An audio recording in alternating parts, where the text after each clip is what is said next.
A very good evening to you. Thank you for joining us. Welcome to Sports Tonight. It's a very beautiful Monday night, the first session of the show for the week, and a very special day at that. We'd like to start by saying a very happy Easter Monday to our Christian friends, and also pray that the lessons of Easter, the death, the resurrection of our Lord Jesus Christ, will positively impact on our national life, impact on our sports, and help us to move to where we want to be, the next level. That's where we want to be. Welcome once again. Thank you for joining us on this special day, special edition of Sports Tonight. My name is Toyin Ibitoye. Let me quickly introduce to you those starting off the show with me tonight. And then, of course, I will tell you what you should expect to see on the program this Monday. Tunde Koiki is on the show tonight. Tunde, good to have you on Sports Tonight. It's a very special day, public holiday. Yeah. Easter, a lot, really. Absolutely. So it's always nice being here. It's been a very, very interesting weekend. Very, very interesting past 4 days. But I'd like to just say that despite everything, today, this right now is the highlight of my day. Onye, good to have you as well. Onye, of course, you know him, news editor of Sporting Life newspaper, always with us on Mondays and Wednesdays. Onye, beautiful, beautiful day, weekend, topsy-turvy for Nigerian football, particularly club football. But then there's a lot that we can look forward to this week. Yeah, Tony, first and foremost, we have to say happy Easter to our Christian brothers and sisters. You know, our Lord Jesus Christ lived a life of sacrifice. And that's what we'll be preaching, that even at an individual level, we should make some sacrifice for the country. Yeah, it's very easy for us to point accusing finger at government officials, but as individuals, it starts with us. It starts with us, so we should sacrifice even at our own level. But like you said, the weekend was not too good for us, as a footballing nation. But we can still move ahead if we do the right thing. And I think that should be some of the things we should be saying on the program today. All right, those are some of the issues we'll be trashing on the program tonight. Poor weekend for Nigerian clubs on the continent. 3 of them went to battle. 2 got crushed in battle. Only 1 survived, and that one now will have to carry the hopes and the aspirations of over 170 million Nigerians. We're talking about Warri Wolves, who will be campaigning in the CAF Confederations Cup, and it's a long way for Warri Wolves to even get to the group stage. So that means there's still a lot for us to do. We'll talk about it on the program tonight, and you can begin to send your comments to us as well. Why are we struggling? The last 4 or 5 years, we've been woeful on the continent. Why are we struggling? Why is it difficult for us to get these results under our belt? At a time we had 2 Nigerian teams in the semi-finals of the CAF Champions League. We had 1 in the CAF, but things have just gone awry. Give us your own opinion. Talk to us about it. What do we need to do around our club football, around our football in its entirety to get back to winning ways? Facebook, channels, iPhone Sports, and of course on Twitter at channels_sports, and at Toyin Ibitoye, which is my handle. If you tweet at those handles, and of course you send your comments on Facebook, we will be able to read your comments real time on the program tonight. And those of you who are watching us online, just click on m.channelstv.com. You can watch us on your iPad, your iPhone, your BlackBerry, and follow us real time on the show. Of course, the address www.channelstv.com, youtube.com/channelsweb. That's YouTube. You can watch us live.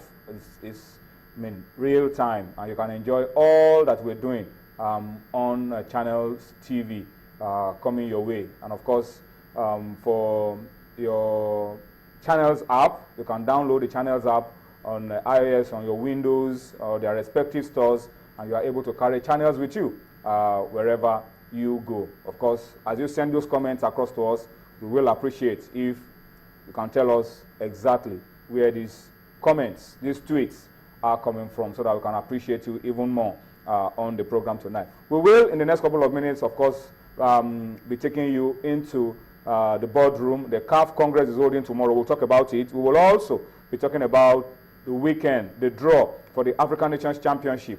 Nigeria now know the route to the 2016 African Nations Championship that will be holding in Rwanda next January. We'll talk about it.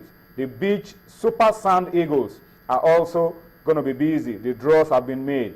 How are they going to qualify for the Beach Soccer World Cup in Portugal later this year? We know the route. We'll talk about it on the program tonight. Tobi Adepoju is already is somewhere in the studios. He will be joining us. We'll be taking a look at our teams on the continent, the CAF Champions League, the CAF Confederations Cup. We will also be talking about the State FA Cup finals.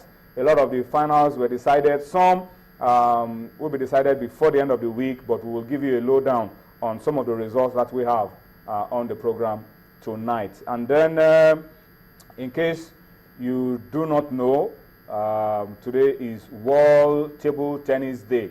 Austin Okonakwan has put together a very beautiful report on table tennis. We'll talk about it on the program tonight. And of course, we will also talk about the Afro basketball draw, the route to the Olympic Games for the D Tigers. Remember, it was like magic in 2012 when we qualified for the Olympic Games from the basketball Olympic Games qualifier in Venezuela. Can we do it again, or can we just qualify automatically by winning the Afro Basketball Championship in Tunisia later this year? We'll talk about that as well on the program today. But before we forget, let's tell you that there's a big game going on as we speak in the English Premier League. Crystal Palace against Manchester City. It's so tight at the top. Chelsea have pulled away from the rest of the pack, but position 2, 3, and 4 is so tight, so dicey. So Man City against Crystal Palace, as we speak, is going on. City need to get a win to keep the pressure on Arsenal and Manchester United, who are also trying to stabilize in the top 4. We'll be giving you updates around that as we go on Sports Tonight this Monday. But let's gentlemen, start off the show from the political side of things. It's a massive day tomorrow for African football. Big weeks of African football. Heads, the chieftains of African football, as we speak, are gathered in Cairo, Egypt. And all they will be doing is try to draw up a roadmap to move the African game to the next level. And then, of course, there will be a lot of politics as well, because elections into the CAF Executive Committee and the FIFA Executive Committee are also around the corner. And you expect that there will be a lot of horse trading that will be going on in Cairo. NFF President Amaju Pinnick, NFF General Secretary Sanusi Mohammed have already arrived in Cairo, and we are sure they will be representing our interest quite well at the Congress. But let me come to you very quickly. A lot is expected from the CAF Congress. In terms of the politics, before we talk about the football. FIFA President Sepp Blatter is there. Some of his opponents for the FIFA election later this year, like Prince Ali, like Louis Figo, are also there. There will be a lot of horse trading, I'm sure. Yeah, you're absolutely right, Toyin. Before I go into the FIFA politics, I think the two very crucial points that they will be trashed out in this 37th CAF Congress will be the two places that is up, for the FIFA Executive Committee from CAF. Then there will be an amendment to it. This one is also very crucial. To the rules for CAF presidency? Doing away with an age limit for FIFA CAF office bearers. And that will help Isai Hayatu contest the next election. So for then the next host for the 2017 African Cup of Nations, you are aware that Libya withdrew because of war in that country. Then, like you said, Toyin, the contenders for the FIFA presidential election, Prince Ali Ben Al Hussein, Luis Figo, Dutch FA President Michael van Praag, are all in Cairo. It reminded us. Yes, it reminded us of when the presidential candidates were touring the country, and they came to Nigeria at one time. So I think all of them are going there to try to convince. Because Africa is massive, 54 votes. I think they just they have just gone there on to fulfill all righteousness. CAF has said that they will vote en bloc. It's one thing for CAF to say, so it's another thing for the individuals because it's still going to be secret ballot. No. I can promise you that I'm voting en bloc. We know how the elections have been going. We know people who collected money from the ruling party and voted for the opposition. It's difficult to monitor people because you still need to go one by one. No, I understand what they're saying, but you know how these things are structured. Blatter, has played the politics well. The last time the Nations Cup was hosted in Equatorial Guinea, he went there, and it was when Ghana played Equatorial Guinea. There was a fracas. And you know what they said? That the Western, if he told the line of Issa Hayatu that the Western press are always overblowing any African crisis. That they try to downplay. These are politics. Political moves. He There has will be a lot of that. And that is to crown it all, they are going to allow only Blatter to address the Congress. As the FIFA president, in his capacity as FIFA president, not as a candidate. Not as a candidate for elections. That's tricky. But at this point, a month to FIFA presidential election in May. And you can be sure that it will be an opportunity for him to talk about how well the man will eulogize African football. The man has said before that look, he's not going to campaign. That he's 40 years in FIFA. Should give him some and advantage. his past 16 or 17 years as FIFA president will speak enormously for him. He's left to Figo, Prince to campaign and Van Praag to campaign. But it's not like you said. I think it's everything. This Congress is skewed too much in favor of Blatter. It's just for Blatter to come and do a show of face as they do in the Nigerian. Take a bow. Take a bow. Walk away. But ordinarily, I would have loved for the other opponents to be given a chance to lay down their programs, to seek, to actively persuade. No, nobody is stopping them. They can do that individually. No. Meet the FAs one-on-one. Is it easy for you to look for 52 different FAs? Try to just look for those that you are sure will toe your line. No, the ones that are still not decided. Don't waste your time talking to some of those that are decided. Just talk to those that are still undecided and then try to win them over. Do we know how we are voting?